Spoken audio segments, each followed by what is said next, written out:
नमस्कार मित्रों, स्वागत है मेरे YouTube चैनल ज्योतिष संजीवनी में। जैसा कि आजकल मैं बात कर रहा हूँ जीवन रेखा के बारे में कि जीवन रेखा से क्या क्या चीज़ देखते हैं और जीवन रेखा में कोई चिन्ह है तो उसको कंसीडर कैसे करते हैं और क्या उसका परिणाम होता है, क्या उसका रिजल्ट होता है।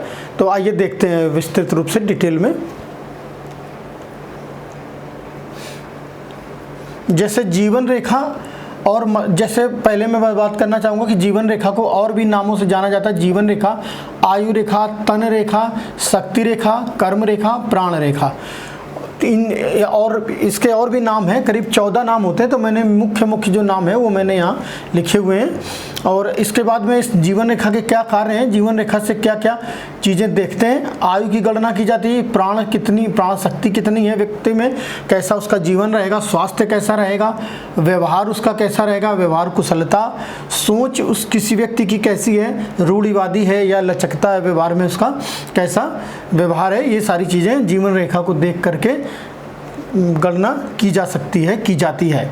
तो आइए देखते हैं कि जीवन रेखा के बीच में और मस्तिष्क रेखा के बीच में जो दूरी, कितनी दूरी होती है, उसका क्या परिणाम होता है, क्या असर पड़ता है जीवन पर, व्यक्ति कैसा होता है, ये चीज़ें देखते हैं। जैसे जीवन रेखा और मस्तिष्क रेखा के बीच में अगर ज़्यादा दूरी हो, जैसे ये तो ठीक है, मध्यम दूरी है। अगर जीवन रेखा यहाँ से है और जीवन रेखा और ये मस्तिष्क रेखा यहाँ से शुरू हो रही है इस तरह से, अगर तो दूरी ज़्यादा है, अगर ये डिस्टेंस जो है ये ज़्यादा है दूरी, तो ऐसा व्यक्ति अति विश्वासी होगा, अति ओवर कॉन्फिडेंस होगा व्यक्ति के अंदर और उग्र स्वभाव का होगा, एग्रेशन उसके अंदर ज़्यादा होगी और वो किसी दूसरे की बात मानेगा नहीं और उसकी दूसरे की बात पर विश्वास भी जल्दी नहीं करेगा। तो ऐसा व्यक्ति जो होता है वो अपने बॉस से उसकी लड़ाई हो जाएगी या उसकी मतभेद रहेंगे, वो बात नहीं सुनेगा, तो वो सर्विस में ज़्यादा सफलता प्राप्त नहीं कर पाता है, असफल होगा।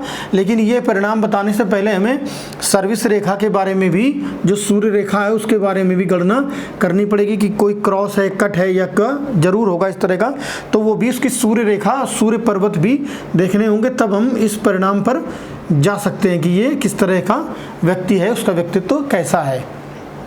और जो मुख्य बात है वो यही है कि जीवन रेखा और मस्तिष्क रेखा, लाइफ लाइन और हेडलाइन के बीच में अगर ज़्यादा दूरी होती है तो वो ऐसे व्यक्ति उग्र स्वभाव के होते हैं और स्वच्छंद विचारों के होते हैं, किसी की बात पर जल्दी विश्वास नहीं करते हैं और अपनी ही बात हर जगह रखने की कोशिश करते हैं। दूसरा, जीवन रेखा और मस्तिष्क रेखा अगर एक ही स्थान से निकली हूँ, जीवन रेखा और मस्तिष्क रेखा एक ही स्थान से निकली हूँ, जैसे ये जीवन रेखा है और इसी से ये मस्तिष्क रेखा इस तरह से निकली हो, दोनों एक ही स्थान, उद्गम स्थल दोनों का एक ही हो, तो ऐसा व्यक्ति अपने प्रयास से सफल होता है और उसके अंदर आत्मविश्वास होता है और थोड़ा सा भावुकता भी होती है। ऐसी जो रेखा होती है एक ही स्थान से, मस्तिष्क रेखा और जीवन रेखा शुरू होती है, तो ये उत्तम रेखा मानी जाती है। ऐसे व्यक्ति अपने जीवन में सफल होते हैं और अपने प्रयास से सफलता प्राप्त करते हैं, तो ये एक अच्छी रेखा है। और ऐसे व्यक्ति के थोड़ा भावुक भी होते हैं, तो ये ठीक है, आदमी में इमोशंस भी होने चाहिए, तो ये रेखा ठीक मानी गई है। दोनों अगर एक ही स्थान से शुरू हो रहे हैं और जीवन रेखा के समांतर कोई रेखा अगर चल रही है, जैसे जीवन रेखा ये है, इसी के पैरेलल कोई लाइन इस तरह से है, तो ये अच्छी रेखा मानी गई है। ऐसे व्यक्ति के अंदर निर्णय लेने की अच्छी क्षमता होती है और वो गंभीर होता है, धैर्यवान होता है, पेशेंस रखता है, चीज़ों को सोच विचार करके जीवन में आगे बढ़ता है। उसके जो निर्णय होते हैं वो मैच्योर्ड होते हैं, परिपक्व निर्णय होते हैं, वो अच्छे निर्णय जीवन काल में लेता है। तो ये एक अच्छी रेखा इस जीवन रेखा के गुणों को ये बूस्ट कर देती है और भी बढ़ा देती है। तो ये रेखा पैरेलल लाइन जो होती है वो अच्छी रेखा। और मैं एक चीज़ यहाँ बताना चाहूँगा, अगर इससे थोड़ी दूर है ये रेखा तो उसको मंगल रेखा कहते हैं, तो इसकी चर्चा मैं बाद में करूँगा कि मंगल रेखा के, जब मैं मंगल रेखा की बात करूँगा तो मंगल रेखा के परिणाम क्या होते हैं, उसकी क्या महत्व होता है जीवन में, वो मैं बात करूँगा। अगला है अंगूठे से शुरू होने वाली जीवन रेखा। अगर किसी व्यक्ति की जीवन रेखा का, जैसे मैंने पिछले वीडियो में बताया था कि उद्गम स्थल जो जुपिटर माउंट, बृहस्पति पर्वत और मंगल पर्वत के बीच से होता है या मंगल पर्वत से भी शुरू हो सकती है। लेकिन अगर किसी व्यक्ति की अंगूठे से जीवन रेखा शुरू हो रही है, इस तरह से अगर मान लीजिए शुरू हो रही है, तो ये अच्छी नहीं मानी जाएगी। ऐसे व्यक्ति के जो पुत्र रत्न की ऐसे व्यक्ति को प्राप्ति नहीं होती, उसकी कन्या संतानें ही होती हैं, पुत्र संतान नहीं होती हैं। लेकिन ये इस रिजल्ट पर जाने से पहले हम लोगों को यहाँ संतान रेखाएं भी देखनी चाहिए। जो ये संतान रेखाएं, इसका विवरण मैं आगे आने वाले वीडियोस में संतान रेखाओं के बारे में बताऊंगा। लेकिन यहाँ पर ये अगर अंगूठे से किसी की जीवन रेखा शुरू हो रही तो ऐसे व्यक्ति के पुत्र होने की संभावना बहुत ही कम होगी, या पुत्र नहीं होंगे, पुत्री संतानें होंगी, पुत्र नहीं होंगे। इसके बाद अगला है, अगर जीवन रेखा जैसे यहाँ से शुरू और ये 2 ब्रांच में बढ़ जाए, द्विशाखी हो जाए, तो द्विशाखी जो रेखा होती है वो उन्नति कारक है, धन सम्मान यश कीर्ति ये सारी चीज़ें प्राप्त होंगी। लेकिन जो ये लाइन है वो पतली नहीं होनी चाहिए, जो ये रेखा आ रही है उसके बराबर ही ये लाइनें दोनों होनी चाहिए, जो दोनों टुकड़े हैं ये और ये दोनों मोटे होना है। अगर ये आगे जा कर के पतली हो जाती हैं दोनों लाइनें तो इसके रिजल्ट अलग हैं। ऐसा व्यक्ति बीमारी या बेचैनी का शिकार होता है। तो ये पतली होंगी तो उसके परिणाम दूसरे हैं। अगर दोनों ब्रांचेस ठीक है, पतली नहीं है, तो ये उत्तम रेखा मानी गई है। धन यश कीर्ति सम्मान इसको जहाँ पर 2 ब्रांच हो रही हैं उस उम्र एज में, आयु में उसको प्राप्त होंगी।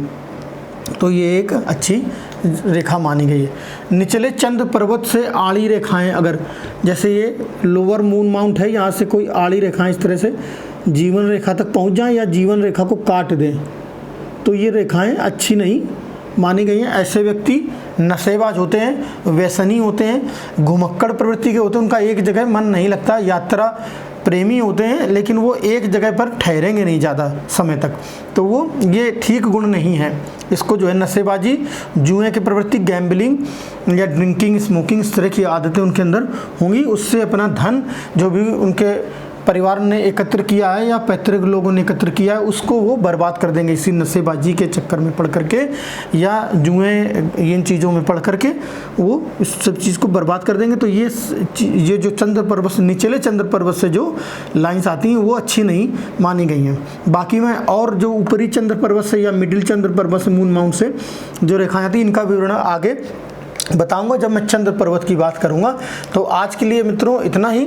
अगर मेरे वीडियोस आपको पसंद आ रहे हैं, आप इनसे कुछ सीख रहे हैं, शिक्षा प्राप्त कर रहे हैं, तो इनको लाइक करें मेरे वीडियोस को और मेरे चैनल को सब्सक्राइब करें अगर आप तक सब्सक्राइब नहीं किया है, और बेल आइकॉन दबाएं जिससे कि मेरे वीडियोस जब मैं अपलोड करता हूं तो उसकी सूचना आपको मिल जाए। और कोई कमेंट है तो मेरे कमेंट बॉक्स में कमेंट करें। अगर आप पामिस्ट्री कंसल्टिंग कराना चाहते हैं तो मैंने अपना जो व्हाट्सअप नंबर है मैंने डिस्क्रिप्शन बॉक्स में दिया हुआ है और यहाँ भी मैंने लिखा हुआ है, तो आप इस नंबर पर व्हाट्सअप कर सकते हैं। तो मैं आपको जल्दी से जल्दी कांटेक्ट करने की कोशिश करूँगा।